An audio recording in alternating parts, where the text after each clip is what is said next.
Hello, good morning everyone. Myam from Bujilenga from Zeri. Myam Musise, I say Mahalaya ni media ko. Ado myam I say Mahalaya ko mathoge. Ado myam kamai tagi hada jemi desi sejagi sadarghaat chedi Mahalaya ki keno mi myam langan pithalam ngani ko. Ado kamai tagi hada myam kaya mi thile hada jemi desi ko. Wajai thoke tawre ready hoine loire.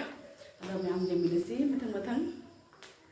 Aku hujung thoke jumdegi ice Aiga, aku ya coba ke sana. Icegi macam apa? Asyik di nakte lehori mohoran thoda kadra khang deh. Aduh si aku hujung thole. Hujung ngangi cora ba. Kara budi dengan thore ya bani ko.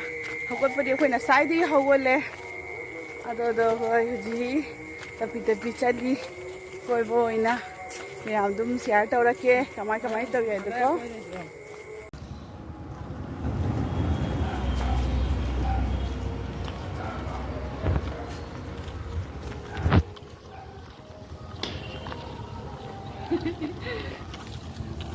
Eh, tadi saya cepat sedih nunggu aja tak kok.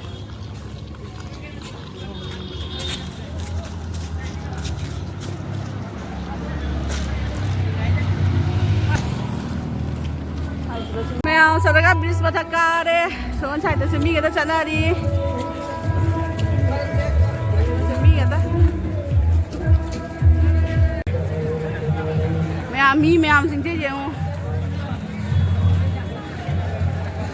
Bridge ani magtami na pig thalle.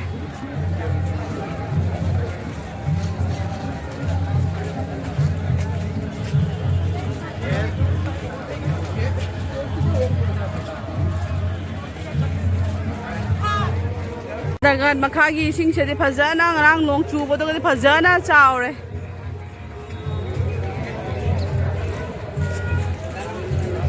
Myam sadali mai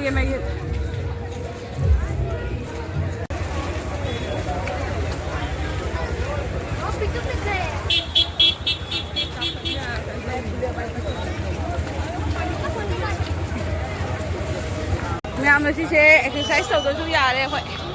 Phajana chatle. Khong na. Huang na fit đuôi tôi đấy. Chân mình kita đã.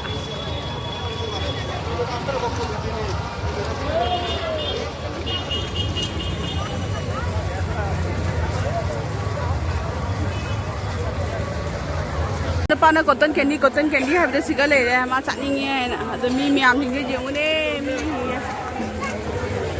me kuyam se haini ai later.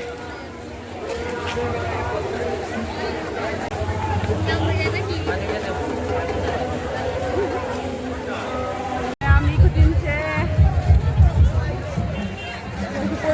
Got away one.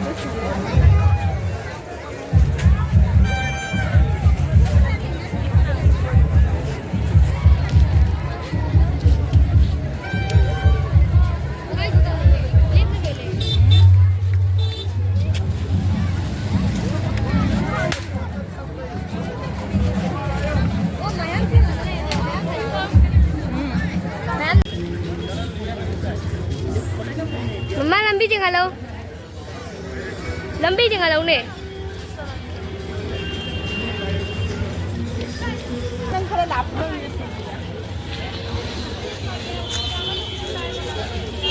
Tan nak.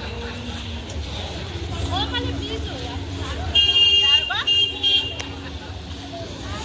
Myam zum de la sabna olang lore chan pa gine hamra na saine dolphin le bi rapo do lambe na pokai ore gawa lupa 70 rupees le hore manga ore fa do bodi ayane magi balloons ke gasu lore bane sigale Flying balloon. yes we chan bahara obra lore dadi myam ai video se matang samne se lagi ado myam si bidna ai channel se like subscribe to view Mahalaya gi ni haina dum ai kapak pani ko dadi myam tham jarege bye bye